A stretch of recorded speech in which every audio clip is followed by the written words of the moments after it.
அது யாருக்கு இருக்கும்? அந்த தயாரிப்பு நிறுவனத்தில் யாருக்கு இருக்கும் அந்த மாதிரி ஒரு தயாரிப்பாளர் வந்து பார்த்தீங்கன்னா ஐஸ்வரி கணேசன் அவர் தான் வந்து பணம் போடுறாரு.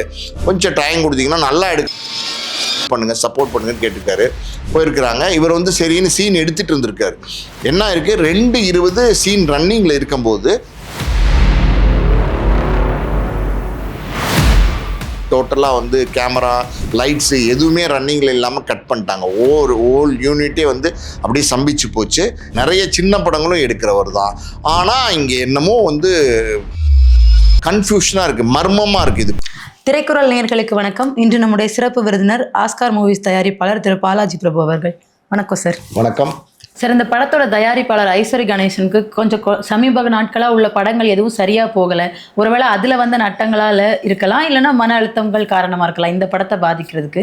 அது உண்மையாக இருக்கிற பட்சத்தில் தான் இது இப்படி ஆகிறதுக்கு நிறைய சான்ஸ் இருக்குது. அது உண்மையான தகவலாக இருக்க வாய்ப்பு இருக்கா சார்? இல்லை, ஐஸ்வரி கணேசன் சாருக்கு வந்து பார்த்தீங்கன்னா சினிமா நிறைய படங்கள் தொடர்ந்து எடுத்துகிட்டு இருக்காரு. அடுத்தடுத்து பேக் டு பேக் நிறைய படங்கள் எடுத்துகிட்டு இருக்காரு. அவர் என்ன பண்ணுறாரு அப்படின்னா, ஒரு நடிகரை புக் பண்ணும்போது எப்படின்னா 3 படத்துக்கு கமிட் பண்ணுறாரு. சிம்பு அப்படி தான் 3 படத்துக்கு கமிட் பண்ணார். வெந்து தணிந்தது காடு வந்து முடிச்சாங்க. அந்த படம் பெரிய வெற்றி படம்னு சொல்ல முடியாது, ஆனால் பெரிய தோல்வி படமும் கிடையாது. பெருசாக லாபம் கொடுக்கல அந்த படத்தை பொறுத்த வரைக்கும். அடுத்தடுத்து 2 படம் சிம்புவோட பண்ணணும் போது அதுக்குள்ளே அவங்களுக்குள்ள பிரச்சனை வந்துருச்சு. ஐஸ்வரி கணேசனுக்கும் சிம்புக்கும் அதுவே பெரிய பிரச்சனை இஷ்யூ ஆகி அது இப்போ தான் சமீபத்தில் செட்டில் ஆகி சிம்பு வந்து வாங்கின அட்வான்ஸ்லாம் திருப்பி கொடுத்தாரு. இது ஒரு பக்கம். இன்னொரு பக்கம் இப்போ தனுஷோட வந்து கரப்படம் பண்ணார். கரப்படம் பண்ணப்போ தனுஷோடே இதே மாதிரி தான் 3 படம் பண்ணணும்னு ஒரு அக்ரிமெண்ட்டை போட்டிருந்தாரு. கரப்படம் முடிஞ்சிருச்சு. கரப்படத்தை பொறுத்த வரைக்கும் பார்த்தீங்கன்னா அந்த படம் சரியாக போகல. 60 கோடி ரூபாய் மேலே வந்து ஐஸ்வரி கணேசனுக்கு லாஸ் இந்த படத்தில், கரப்படத்தில். இப்போ வந்து அடுத்து தனுஷ் 2வது படத்தை வந்து பார்த்தீங்கன்னா மாரி செல்வராஜ் வந்து டைரக்ட் பண்ணுறாரு. மாரி செல்வராஜ் ஒரு நம்பர் 1 டைரக்டர். இன்னைக்கு வந்து தமிழ் சினிமாவில் லைம்லைட்டில் இருக்கிற ஒரு நல்ல ஸ்டார் வேல்யூ உள்ள டைரக்டர். அவர் டைரக்ட் பண்ணுறாரு. அவர் சமீபத்தில் பார்த்தீங்கன்னா இதே மாதிரி தான் சித்து இஷ்யூ மாதிரி தான் ஐஸ்வரி கணேசன்ட்ட வந்து அப்ரோச் பண்ணி கேட்டிருக்காரு. இந்த மாதிரி அந்த தயாரிப்பு நிறுவனத்திட்ட இந்த மாதிரி வந்து பார்த்தீங்கன்னா வெளிநாட்டில் வந்து 10 நாள் டிஸ்கஷன் போகணும், அதுக்கு பணம் கொடுங்க அப்படின்னு கேட்டப்ப 5 லட்சம் மட்டும் கொடுத்துருக்காங்க. ஃபாரின் போகிறது எப்படி முடியும்? டிக்கெட் கூட போட முடியாது. இன்றைக்கி வந்து ஏதோ ஒரு ஆஸ்திரேலியா, நியூசிலாந்து அங்கே தான் போய் டிஸ்கஷன்லாம் பண்ணுறாங்க. அப்படி இருக்கும்போது ஒரு மாரி செல்வராஜ் ஒரு 5 உதவியாளர்கள் போகிறாங்கன்னு வச்சுட்டா கூட ஒரு 5-6 பேர் போவாங்க. 5-6 பேர் போகிறதுக்கு, அங்கே தங்குறதுக்கு, நட்சத்திர ஹோட்டலில் தங்குறதுக்கு, அங்கே அவங்க உணவு எல்லா வசதிக்கும் பார்த்தீங்கன்னா 10 நாளைக்கு எப்படி 5 லட்ச ரூபா போதும். ஆனால் 5 லட்ச ரூபா தான் மாரி செல்வராஜ் கொடுத்துருக்காங்க. ஸோ மாரி செல்வராஜே பார்த்தீங்கன்னா கொஞ்சம் மனக்கசப்பில் இருக்கார். என்னடா நம்ம ஒரு பெரிய பேனர்னு சொல்லி நம்பி வந்து கமிட் பண்ணி வந்தோமே, ஆனால் வந்து 5 லட்சம் தான் கொடுக்குறாங்க அப்படின்னு சின்ன ஒரு மனக்க வேதனையில் மாரி செல்வராஜுமே இருக்காருன்னு சொல்கிறாங்க. ஸோ இது இல்லாமல் பார்த்தீங்கன்னா அவர் வந்து சுமோன்னு ஒரு படம் எடுத்தார். நிறைய அவர் வந்து பார்த்தீங்கன்னா சிங்கப்பூர் சலூன்னு ஒரு படம் எடுத்தார். எல்லா படங்களுமே தோல்வி படங்களாக முடிஞ்சிருச்சு. இன்னொரு பக்கம் பார்த்தீங்கன்னா வெந்து தணிந்தது காடு படம் டைரக்ட் பண்ணும்போது கௌதம் வாசுதேவன் மேனனை வந்து அதுவும் 3 படம் அவர் டைரக்ட் பண்ணணும்னு கமிட் பண்ணார். ஒரு படம் பண்ணார். அதுக்கப்புறம் அவர் தங்கச்சி பையன் ஒருத்தர் ஒருத்தர் இருக்கார், அவரை வச்சு ஒரு படம் பண்ணார். அது ரிலீஸே ஆகாமல் இருக்குது. ஸோ இப்படி தொடர்ந்து சினிமா துறையில் இன்வெஸ்ட் பண்ண வகையில் சில பிரச்சனைகள் அவருக்கு இருக்குது, நஷ்டங்கள் இருக்குங்கிறது உண்மைதான். நஷ்டம் சினிமா துறையில் எவ்வளோ பெரிய தயாரிப்பாளராக இருந்தாலும் லாப நஷ்டம் அப்படின்றது இருக்கும். அதில் நஷ்டம் வரதுங்கிறது ஒரு சாதாரணமான சகஜமான விஷயம்தான். ஆனால் இங்கே ஏற்பட்டிருக்க நஷ்டங்கிறது ஒரு 300-400 கோடின்னு எடுத்துக்கிட்டிங்கன்னா கூட அவருக்கு இருக்கிற வசதிக்கும் செல்வாக்குக்கும் இதெல்லாம் ஒன்றும் பெரிய விஷயம் கிடையாது. நிச்சயமாக வந்து இந்த எப்படி சொல்கிறது, விஜய் சித்து ப்ராஜெக்டை பாதிக்கிற அளவுக்கு காசு கொடுக்க முடியாத அளவுக்குலாம் அவருக்கு எந்த பிரச்சனையும் கிடையாது. விஜய் சித்து இஷ்யூ பொறுத்த வரைக்கும் அவர் வந்து இந்த EVP ஸ்டுடியோஸ் இருக்கு இல்லையா, அது அவர் வாங்கியிருக்காரு ஐஸ்வரி கணேசன். அந்த ஸ்டுடியோ வாங்கின வகையிலையும் பார்த்தீங்கன்னா அவருக்கு சின்ன பிரச்சனைகள், அது பணமெல்லாம் கொடுத்துட்டாங்க. ஆனால் முழுசாக அந்த அக்ரிமெண்ட் முடியாமல் அதில் சின்ன இஷ்யூஸ் இருக்கிறதுனால அதுவுமே பாதியில் நிற்கிது. ஸோ இந்த மாதிரி சில பிரச்சனைகள் இருக்குது வேல்ஸ் இன்டர்நேஷ்னலுக்குங்கிறது உண்மைதான். ஆனால் அதுக்காண்டி அசந்து போகிற ஆள் கிடையாது ஐஸ்வரி கணேசன் சார். அதுவும் பார்த்தீங்கன்னா விஜய் சித்து ப்ராஜெக்ட்லாம் ஒரு 10 கோடி ரூபாயில் உள்ள ப்ராஜெக்ட் தான். அதெல்லாம் ஈஸியாக முடிக்க முடியும். ஆனால் இந்த இஷ்யூ அதுக்கு காரணம் கிடையாது சார். விஜய் சித்து டயங்கிரம்னு ஒரு படம் பண்ணிட்டு இருந்தாங்க. அவரோட ஃபேன்ஸ்லாம் ரொம்பவே எதிர்பார்த்து காத்திருந்த ஒரு படம் இப்போ பாதியிலே நிறுத்தப்பட்டிருக்கு. யூடியூப் மாதிரி ஒரு பிளாட்ஃபார்ம்ல இருந்து வெள்ளித்திரைக்கு போக ஆசைப்பட்டு ரொம்பவே ஹார்ட் ஒர்க் பண்ணி இப்போ இந்த லெவலுக்கு வந்திருக்காரு. அண்ட் அவரே ப்ரொடியூஸ் பண்ணுற லெவலுக்கு வந்திருக்காரு. இந்த சமயத்தில் இந்த மாதிரி சிக்கல்கள், இடரல்கள்லாம் வர்றது அவரோட சினிமா கனவை மொத்தமாக சிதைச்சிருமா சார்? ஆக்சுவலி பார்த்தீங்கன்னா விஜய் சித்து நீங்கள் சொன்ன மாதிரி பார்த்தீங்கன்னா பயங்கர ஹார்ட் ஒர்க்கு, ரொம்ப கஷ்டப்பட்டு வந்து பார்த்தீங்கன்னா இந்த இடத்த அடைஞ்சிருக்காரு. இன்றைக்கி வந்து சித்து லாக்ஸ்னா ஒரு வீடியோ போட்டாருன்னா 2 மில்லியன் 3 மில்லியன் வியூஸ் ஒரே நாளில் வந்து பறக்கும், வியூஸ்லாம் பறக்கும். பயங்கரமான ஃபேன் ஃபாலோவர்ஸு. பர்டிகுலராக பார்த்தீங்கன்னா யங்ஸ்டர்ஸ் வந்து பயங்கரமாக விஜய் சித்துவோட லாக்ஸை விரும்பி பார்ப்பாங்க. ஸோ அப்படி இருக்கும்போது விஜய் சித்து ஆல்ரெடி வந்து பார்த்தீங்கன்னா சினிமா ஒன்று பண்ணணும் அப்படின்னு சொல்லி ஏற்கனவே ஒரு ப்ரொடியூசர்கிட்ட கமிட் ஆகி கிட்டத்தட்ட ஒரு 2.5 வருஷம் டிஸ்கஷன்லாம் போச்சு. ஆனால் வந்து அந்த படம் டேக் ஆஃபே ஆகலை. அந்த நேரத்திலே பார்த்தீங்கன்னா விஜய் சித்து ரொம்ப மன உளைச்சலாகி சில வீடியோஸ்லாம் கூட போட்டிருந்தார். இந்த மாதிரி வந்து லாகும் பண்ண முடியல, படத்துக்கும் கான்சென்ட்ரேட் பண்ண முடியலைங்கிற மாதிரி சில வீடியோஸ்லாம் போட்டிருந்தாரு. அதுக்கப்புறம் மறுபடியும் லாக் பண்ணிட்டு இருந்தாரு. ஆனால் வந்து எப்போவுமே எப்படின்னா யாராக இருந்தாலும் சரி, கலைஞர்கள் அவங்க வந்து பார்த்தீங்கன்னா வெள்ளித்திரை பெரிய பிக் ஸ்க்ரீனில் வரணும்னு தான் எல்லாரும் ஆசைப்படுவாங்க. சினிமா தான் அவங்களுடைய கனவாக இருக்கும். அப்படின்னும் போது விஜய் சித்து இப்போ வந்து டேங்கரம்னு ஒரு படம், அந்த படத்தை வந்து டைரக்ட் பண்ணுறாரு, அவரே நடிக்கிறாரு. ஸோ அந்த வாய்ப்பு வந்து எப்படி கிடைச்சதுன்னா ஐஸ்வரி கணேசன் சாரை பார்த்து ஒரு கதை சொல்கிற ஒரு ஆப்பர்ச்சுனிட்டி அவருக்கு கிடைக்குது. கதையை கேட்டோன்னே ரொம்ப நல்லா இருக்கு அப்படின்னு சொல்லிட்டு உடனே வந்து கமிட் பண்ணுறாரு. இம்மீடியட்டாக அட்வான்ஸ் கொடுத்து இம்மீடியட்டாக வந்து ஒரு ப்ரொமோ ஷூட் பண்ணி பிரம்மாண்டமாக பூஜை போடுறாங்க. பூஜையெல்லாம் பார்த்தீங்கன்னா பயங்கர பிரம்மாண்டமாக பூஜை போடுறாங்க. உண்மையாலுமே பார்த்தீங்கன்னா அந்த படத்தினுடைய வியாபாரத்துக்கே பெரிய ஹைப் இருக்குது. காரணம் என்ன அப்படின்னா இன்னைக்கு வந்து பார்த்தீங்கன்னா பயங்கரமான ஃபேன் ஃபாலோவர்ஸ் இருக்காங்க விஜய் சித்துக்கு. அப்படின்னும் போது அவர் வந்து நடிக்கிறாரு, அவர் வந்து டைரக்ட் பண்ணுறாருன்னும் போது அந்த படத்துக்கு ஒரு பெரிய ஹைப் இருக்குது, வியாபாரத்தில் ஒரு பெரிய எக்ஸ்பெக்டேஷன் இருக்குது. ஒரு கிராண்டியரான பட்ஜெட் படம் கிடையாது, இருந்தாலும் ஒரு பெரிய எதிர்பார்ப்பை உருவாக்கின படம் தான் நம்ம சொல்லணும். டேங்கரம் வந்து அதுவும் வந்து எப்படி சொல்றது, வேல்ஸ் இன்டர்நேஷனல் ஐஸ்வரி கணேசன் சார் தயாரிக்கிறாருன்னும் போது ஒரு பெரிய நிறுவனம், அந்த நிறுவனம் தயாரிக்குதுன்னும் போது எந்த பிரச்சனையும் இருக்காது அப்படின்னு எல்லாருமே எதிர்பார்த்தாங்க. ஆனால் பார்த்தீங்கன்னா இப்போ ஏகப்பட்ட சிக்கல்கள் வந்து விஜய் சித்துக்கு அந்த டேங்கரம் படத்தை எடுக்கிற வகையில் இருக்குன்னு சொல்கிறாங்க. என்ன சொல்கிறாங்க அப்படின்னா பிரம்மாண்டமாக பூஜை போட்டு ஆரம்பிக்கப்பட்ட அந்த படம் ஆரம்பிக்கப்பட்ட சில நாட்கள்லேயே கிட்டத்தட்ட ஒரு வாரம் நம்ம ஷூட்டிங் போயிருக்காங்க. அதுக்கப்புறம் அந்த படம் வந்து மறுபடியும் ஷூட்டிங் போகாமல் கிடப்பில் கிடந்திருக்கு, ரொம்ப நாளாக கிடப்பில் இருந்திருக்கு. மறுபடியும் ஒரு 4 நாள், அப்புறம் ஒரு 3 நாள், அப்புறம் ஒரு 2 நாள், அப்புறம் ஒரு 4 நாள், இப்படி வந்து விட்டாக வந்து அந்த படத்தினுடைய ஷூட்டிங் வந்து எடுக்கிறாங்க. அதுக்கு காரணம் வந்து விஜய் சித்து கிடையாது, தயாரிப்பு நிறுவனம் வந்து பார்த்திங்கன்னா விஜய் சித்துக்கு ப்ரொவைட் பண்ணி தர மாட்டாங்க, ஷூட்டிங் வந்து ஏற்பாடு பண்ணி தர மாட்டேங்கிறாங்க அப்படிங்கிற ஒரு பிரச்சனைகள் இருந்துகிட்டு தான் இருந்தது. விஜய் சித்து வந்து இதனால நிறைய மன உளைச்சலுக்குள்ளா இருக்கிறாரு. வீடியோ லாக் போடுறாரு, ரெகுலராக லாக் போடுறாரு. அதில் லாக்லேயே அவர் கான்சென்ட்ரேட் பண்ண முடியல. எப்படின்னா உங்களுடைய ட்ரீம் ப்ராஜெக்ட் வந்து பிரச்சனையில் இருக்குன்னும் போது உங்களுக்கு மற்ற விஷயங்களில் கான்சென்ட்ரேட் பண்ண முடியாது, நிறைய மனக்குழப்பத்துக்குள்ளே இருந்துட்டு இருக்காரு. இப்போ சமீபத்தில் நடந்த ஒரு விஷயம் அதுதான் வந்து ரொம்ப ஹைலைட்டாக பேசப்படுது. அது என்ன அப்படின்னா ஒரு நாள் வந்து விஜய் சித்துக்கு வந்து ஷூட்டிங் பண்ணுறதுக்கு பர்மிஷன் கொடுத்துருக்காங்க. அது ஒரு காட்சி, அது வந்து பார்த்திங்கன்னா ஒரு சென்டிமெண்ட் சீன் எடுக்க வேண்டிய ஒரு காட்சி. அது வந்து ரொம்ப டீட்டெயிலாக ரொம்ப நிதானமாக எடுத்தால் தான் அந்த சீனே ஒர்க் அவுட் ஆகும். சும்மா ஏனாதானோன்னு எடுத்தால் அந்த சீன் ஒர்க் அவுட் ஆகாது. ஸோ அதனால் விஜய் சித்து வந்து அந்த தயாரிப்பு நிறுவனத்துக்கிட்ட வந்து சொல்லியிருக்கிறாரு, இந்த மாதிரி வந்து சாயந்தரம் நைட் எஃபெக்ட் சீன், அது சாயந்தரம் 6 மணிலேருந்து காலையில் 6 மணி வரைக்கும் எனக்கு வந்து ஷூட்டிங்க்கு அரேஞ்ச் பண்ணி கொடுங்க. இது எப்படின்னா 2 கால் ஷீட்டாக மாறிடும். சாயந்தரம் 6 மணிலேருந்து நைட் 2 மணி வரைக்கும் ஒரு கால் ஷீட்டு, அதுக்கப்புறம் எக்ஸ்டர்ன் ஆனால் இன்னொரு கால் ஷீட்டுங்கிற மாதிரி மாறிடும். அதனால் வந்து இந்த பண்ணி கொடுங்க இந்த ஸ்பெசிலிட்டின்னு கேட்டிருக்காரு.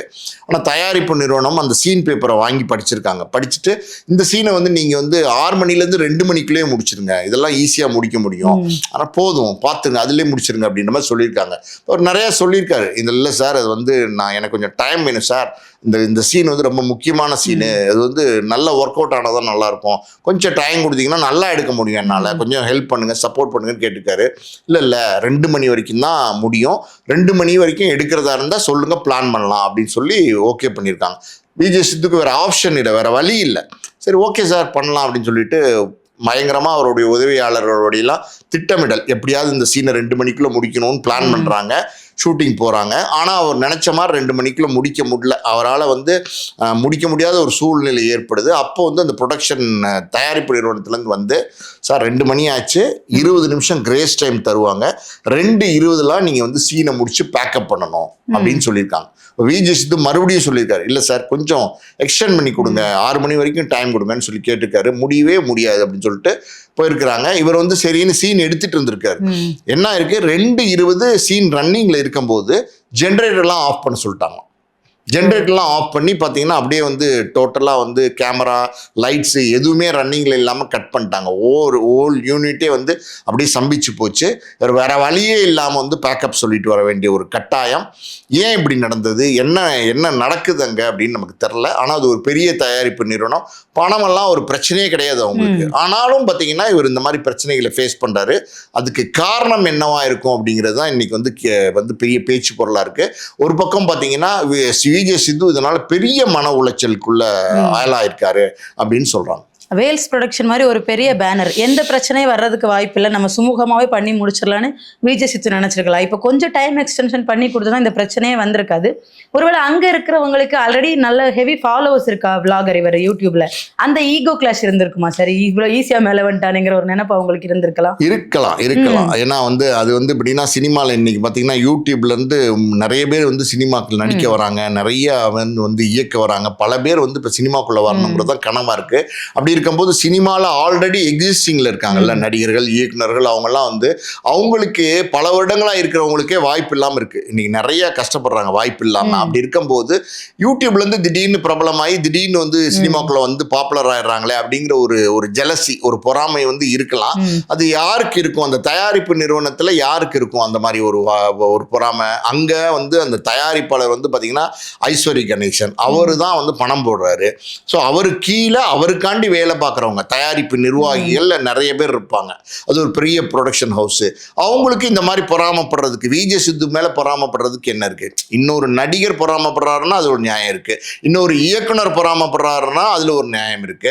ஒரு விஜய் சித்து வந்து ஒரு நடிகராகவும் இயக்குனராகவும் இந்த படம் பண்றாரு ஒரு தயாரிப்பு நிறுவனத்துக்கு. அங்க வந்து அந்த தயாரிப்பு நிர்வாகிகளா வேலை பார்க்குறவங்களுக்கும் விஜய் சித்துக்கும் என்ன பொறாமை இருக்கிறதுக்கு வாய்ப்பு இருக்கு? அதுக்கான வாய்ப்பு இருக்கிற மாதிரி பெருசா தெரியல. இது நடக்குது, ஆனா இங்க அது நடக்குமா, அந்த மாதிரி ஒரு காரணம் இருக்குமா அப்படின்னு தெரியல. எனக்கு தெரிஞ்சு அப்படின்னா நம்ம யூகிக்கக்கூடிய காரணங்கள் என்ன அப்படின்னா, இந்த தயாரிப்பு நிர்வாகிகள் இருக்காங்கல்ல அவங்களுக்குள்ள விஜய் சித்துக்குள்ள ஏதாவது வந்து ஈகோ கிளாஷ் ஏதாவது நடந்திருக்கலாம். இதுக்கு முன்னாடி படம் ஆரம்பிச்ச காலகட்டங்கள்லயே ஏதாவது வந்து இவர் வந்து ஒரு பெரிய ஒரு வீடியோ போடுற ஒரு லாகரா இருக்காரு, இவர் வந்து பாத்தீங்கன்னா ஏதாவது டிமாண்ட்ஸ் வச்சிருக்கலாம், எனக்கு இது தேவைன்னு.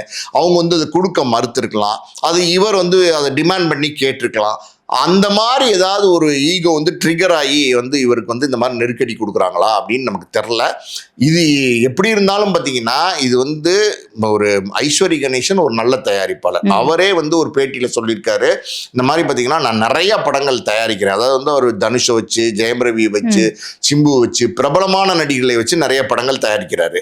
அப்படி அவரே சொல்லியிருக்காரு. என்ன சொல்லியிருக்காருன்னா, பெரிய பெரிய நடிகர்களை வச்சு படம் தயாரிக்கிறேன். ஒரு தடவை வந்து துபாய்க்கு நான் போயிருந்தேன். ஒரு மாலில் வந்து போது பாத்தீங்கன்னா ஒரு 8 வயசு பையன் பாத்தீங்கன்னா என்னை பார்த்து, அங்கிள் விஜய் சித்து அண்ணாவுடைய டயங்கரம் படம் எப்போ ரிலீஸ் ஆகும் அப்படின்னு என்னை கேட்டான். எனக்கே ஷாக் ஆயிடுச்சு. ஏன்னா பெரிய நடிகர்கள் படத்தை கூட இவ்வளோ ரெஸ்பான்ஸ் பண்ணி யாரும் கேட்கல, ஆனால் ஒரு சின்ன பையன் வந்து இவ்வளோ ரெஸ்பாண்ட் பண்ணியிருக்காங்கன்னா அப்போ விஜய் சித்துக்கு அந்த அளவுக்கு ஒரு ஃபேன் ஃபாலோவர்ஸ் இருக்காங்க அப்படின்றத ஒரு பேட்டியில் பதிவு பண்ணியிருந்தார். அப்படி இருக்கும்போது விஜய் சித்துவோட கதையை கேட்டு இது நல்ல ப்ராஜெக்டாக வரும்னு டிசைட் பண்ணி எல்லாம் ஃபைனல் பண்ணி லாக் பண்ணது அவர் தான். இதுக்கு முன்னாடியே பார்த்தீங்கன்னா அந்த மாதிரி புதுமுகங்களை வச்சு எடுத்திருக்காரா அப்படின்னா பிரதீப் ரங்கநாதன், அவர் வந்து பார்த்தீங்கன்னா வேல்ஸ் இன்டர்நேஷனல் தான் கதையை சொல்றாரு ஐஸ்வரி கணேசன்ட்ட. அந்த படம் அந்த கதை நல்லா இருக்குன்னு சொல்லிட்டு ஜெயம் ரவியை புக் பண்ணி கொடுத்து கோமாளி படம் எடுத்தாங்க. ஸோ கோமாளி படம் தான் வந்து பிரதீப் ரங்கநாதனுக்கு ஒரு லைஃப் கொடுத்துச்சு. ஸோ அப்படி இருக்கும்போது பல புதுமுகங்களை என்கரேஜ் பண்றவர் தான், நிறைய சின்ன படங்களும் எடுக்கிறவர் தான். ஆனால் இங்கே என்னமோ வந்து கன்ஃபியூஷனாக இருக்குது, மர்மமாக இருக்குது இதுக்குள்ளேயே. அதாவது ஒரு படம் அப்படின்னா இப்போ விஜய் சித்துவோட படம்ங்கிறது ஒரு பிரம்மாண்ட தயாரிப்பு கிடையாது, பெரிய பொருட்செலவில் தயாரிக்கப்படுற படம் கிடையாது. ஒரு நாமினலாக ஒரு 8 கோடி 10 கோடியில் எடுக்கப்படுற படம்னே வச்சுக்கோங்களேன். இன்றைக்கெல்லாம் இந்த மாதிரி படங்களுக்கெல்லாம் ஒரு 10 கோடி ரூபா தேவைப்படுது. அதை வந்து கொடுக்கக்கூடிய கெப்பாசிட்டி அந்த தயாரிப்பாளருக்கு இருக்குது, ஒரு பாயிண்ட். இன்னொன்று வந்து எப்படின்னா, ஒரு படம் எடுக்கிறாங்க அப்படின்னா ஒரு 3 ஷெடியூல், ஒரு 60 நாள் தேவைப்படும் இந்த படத்துக்கு, இந்த கதைக்கு. ஒரு 60 நாள்னும் போது அது 20 நாள் அப்படின்னு மாதிரி 3 ஷெடியூலாக எடுத்தா ஓகே. எப்போவுமே அப்படின்னா ஒரு கிரியேட்டர் ஒரு படைப்பு எடுத்துட்டு ஒரு ஷூட்டிங் போகிறாங்க அப்படின்னா ஒரு மூடில் இருப்பாங்க. அந்த படத்தினுடைய கதையை சிந்திச்சுக்கிட்டே இருப்பாங்க, ஒரு மூடில் இருப்பாங்க. ஒரு 20 நாள் அட்ட ஸ்ட்ரக்சர் எடுக்க விட்டிங்கன்னா அந்த மூட்லேயே படத்தை எடுப்பாங்க. அப்புறம் ஒரு பிரேக் கொடுத்து மறுபடியும் ஒரு 20 நாள் கொடுத்தீங்கன்னா அந்த மூட்லேயே படம் எடுப்பாங்க. நீங்கள் இங்கே வந்து 4 நாள் 3 நாள் 2 நாள் 7 நாள் 3 நாள் பிட்டா எடுக்க வச்சிங்கன்னா உங்களால் ஒரு கிரியேட்டரால் வந்து ஃபுல் ஃப்ளெஜ்டாக அதில் இன்வால்வ் ஆகி சீன்ஸ் எடுக்க முடியாது. ஸோ இது வந்து ஒரு படத்துக்கே டிராபேக்காக வரும். அப்படின்னும் போது இதெல்லாம் தெரிஞ்சிருந்தும் அவர் வந்து இதுக்கு வந்து ஏதோ முட்டுக்கட்டை போடுறாரு அப்படின்னும் போது என்னமோ நடந்திருக்கு, உள்ளுக்குள்ளே என்னமோ நடந்திருக்கு. ஒருவேளை நேரடியாக அவர் ஐஸ்வர்யா கணேசனுக்கும் விஜே சித்துக்கும் எதுவும் கிளாஷ் ஆச்சான்னு நமக்கு தெரியல. அப்படிப்பட்ட தகவல்கள் எதுவும் இது வரைக்கும் நம்ம விசாரித்த வகையில் இல்லை. ஏன்னா ஐஸ்வர்யா கணேசனும் நல்ல ஒரு மனிதர் தான். விஜே சித்துவை பொறுத்த வரைக்கும் பார்த்தீங்கன்னா ஒரு யங்ஸ்டர், அவர்கிட்ட மோதுற அளவுக்கு இவருக்கு வந்து கெப்பாசிட்டியும் அந்த வயசும் கிடையாது. ஸோ அதனால் இது நடந்திருக்கிறதுக்கு வாய்ப்பு இல்லை. நான் சொன்ன மாதிரி பார்த்தீங்கன்னா இந்த தயாரிப்பு நிறுவனம் இருக்கு இல்லையா, அந்த தயாரிப்பு நிறுவனத்தில் டாப் பொசிஷன்ஸ்ல ஒரு சில பேர் இருப்பாங்கல்ல, ஐஸ்வர்யா கணேசன் கீழே, அவங்களுக்குள்ள ஏற்பட்ட கிளாஷ் அதை வந்து திரிச்சு, அதாவது வந்து எப்படின்னா பொதுவாக சினிமாவில் என்ன பண்ணுவாங்கன்னா ஒரு கோபம், ஒரு பொறாமை, ஒரு போட்டி, அவங்க மேலே ஒரு பிரச்சனை அப்படின்னு வந்துருச்சுன்னா முதலாளிகிட்ட போய் தப்பாக சொல்லுவாங்க. இந்த மாதிரி வந்து நான் சொன்னேன் சார் வந்து இந்த பட்ஜெட் எடுக்க சொன்னாரு, என்னையா சாரு அப்படின்னு கேட்குறாரு அப்படின்லாம் சொல்லுவாங்க. நடந்திருக்காது, ஆனால் சொல்லுவாங்க. உங்களை மதிக்கவே இல்லை சார் அவர் விஜே சித்துங்கிறவர். அவர் சொல்கிறாரு, நான் பெரிய லாகர் தெரியுமா, நான் ஒரு வீடியோ போட்டால் ஒரு 4 மணி நேரத்தில் 4 மில்லியன் வியூஸ் போகும் தெரியுமா, என்ன நினச்சிட்டு இருக்கிறீங்க நீங்கள் அப்படின்னு கேட்குறாரு சார் அவர். அப்படின்லாம் சொல்லுவாங்க, திருச்சி சொல்லுவாங்க. இது சினிமாவில் வழக்கமாக உள்ளது தான். அப்படி எதுவும் நடந்துக்கிட்டு இருக்கா? இவரை பற்றி விஜே சித்துவை பற்றி தவறாக வந்து ஐஸ்வர்யா கணேசன் சார் அப்போ கிட்ட ஏதாவது சொல்லியிருக்காங்களா? இப்போ இந்த இடத்துல இன்னொரு விஷயமும் நம்ம யோசிக்க வேண்டியிருக்குது. என்ன அப்படின்னா, நேரடியாக ஐஸ்வர்யா கணேசன் சாரை பார்த்து கதை சொல்லி தான் அந்த ப்ராஜெக்டை தொடங்கினாங்க.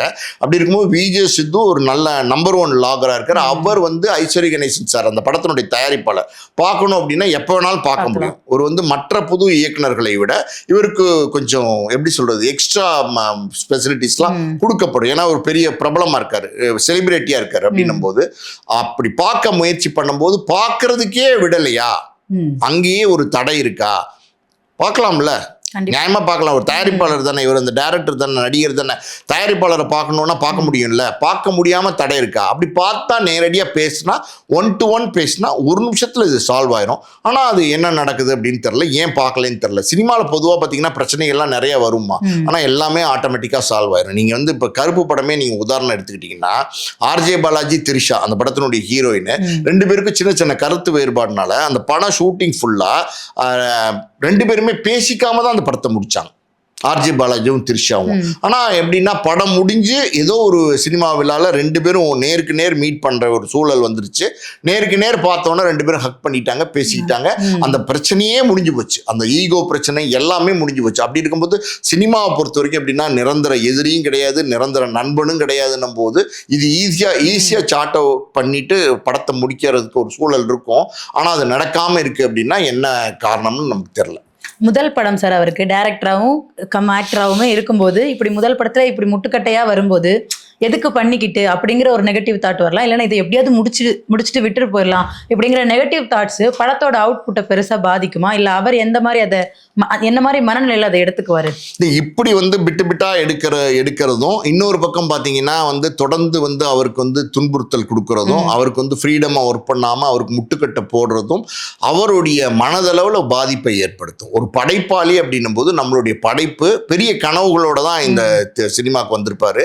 அந்த கனவுகள் வந்து சிதையும் போது என்ன ஆகும் அப்படின்னா அவருடைய எப்படி மைண்ட்ல வந்து டிஸ்ட்ராக்ஷன் வரும், கன்ஃபியூஷன்ஸ் வரும். என்னடா நம்ம ஒரு படத்தை ஆரம்பித்தோம், நான் ஏற்கனவே ஒரு ப்ரொடியூசருக்கு பண்ணுறதா 2 வருஷம் 3 வருஷம் வெயிட் பண்ணோம், அன்றைக்கி அது நடக்கலை. இது வந்து ஐஸ்வர்யா கணேசன் வேல்ஸ் ப்ரொடக்ஷன் போது பெரிய தயாரிப்பு நிறுவனம், இந்த வாய்ப்பு நமக்கு கிடைச்சிருக்கு, அழகாக வந்து கேட்டதெல்லாம் கொடுப்பாங்க, பெரிய ப்ரொடக்ஷன் ஹவுஸ், அழகாக நம்ம நினச்ச மாதிரி படத்தை எடுக்கலாம்னு நினச்சி வந்தோமே. ஆனால் வந்த இடத்துல பார்த்தீங்கன்னா இப்படி நிறைய தடைகள் இருக்குது அப்படிங்கிறது அவருடைய மனதளவில் ஒரு பாதிப்பை ஏற்படுத்தும். அப்படி மனதளவில் ஒரு பாதிப்பை படுத்துச்சுன்னா நீங்கள் சொன்ன மாதிரி பார்த்தீங்கன்னா எப்படியாவது முடிச்சிடலாம், சரி இன்னொரு 4 நாளா இன்னொரு 7 நாளா ஏதோ ஒன்று பண்ணி முடிச்சுட்டு ப்ராஜெக்டை முடிச்சுட்டு நம்ம அடுத்த வேலையை பார்க்கலாங்கிற ஒரு மனநிலைக்கு ஆட்டோமேட்டிக்காக அவங்க தள்ளப்படுவாங்க. அது எப்படின்னா ப்ராஜெக்டை பாதிக்கும், குவாலிட்டி ஆஃப் த ப்ராஜெக்டை நிச்சயமாக அது பாதிக்கும். அது சினிமாவுக்கு நல்லதில்லை. பொதுவாக என்ன சொல்லுவாங்க அப்படின்னா, ஒரு இயக்குனருக்கும் நடிகருக்கும் பிரச்சனை அப்படின்னா அந்த இயக்குனருக்கும் நடிகருக்கும் பிரச்சனையை வந்து ஈஸியாக சால்வ் பண்ணிட்டு அந்த படத்தை தொடர பார்ப்பாங்க. காரணம் என்ன அப்படின்னா, அந்த நடிகர் இல்லை நடிகை அவங்க வந்து ஸ்க்ரீனுக்கு முன்னாடி, அதாவது கேமராக்கு முன்னாடி நிற்கிறவங்க, அவங்களுடைய முகம்தான் வந்து இங்கே வந்து மூலதனமாக இருக்கு. அவங்க வந்து ஒரு கோவத்தோடயே நடிச்சாங்கன்னா, ஏதோ ஒரு காழ்ப்புணர்ச்சி வெறுப்புணர்ச்சியோடய நடிச்சாங்கன்னா உங்களுக்கு படம் நல்லா வராது. அதனால பொதுவாக என்ன பண்ணுவாங்கன்னா, நடிகர்கள் நடிகைகள் ஏதாவது பிரச்சனை வந்துருச்சுன்னா அதை சால்வ் பண்ணுறதுக்கு தான் பார்ப்பாங்க. எப்போவுமே சால்வ் பண்ணுறதுக்கு தான் பார்ப்பாங்க, அவங்கள கூல் பண்ணுறதுக்கு தான் பார்ப்பாங்க. அப்போ தான் வந்து அது பிக்சரோடைய குவாலிட்டியை கெடுக்காது, பிக்சரோடைய அந்த தரத்தை கெடுக்காது, அது எல்லாமே வந்து பார்ப்பாங்க. ஆனால் வந்து இங்கே என்ன நடந்துட்டு இருக்குன்னு தெரில, நிச்சயமாக அது படத்தை பாதிக்கும். உங்கள் தகவல்களுக்கும் கருத்துக்களுக்கும் ரொம்ப நன்றி சார். நன்றி.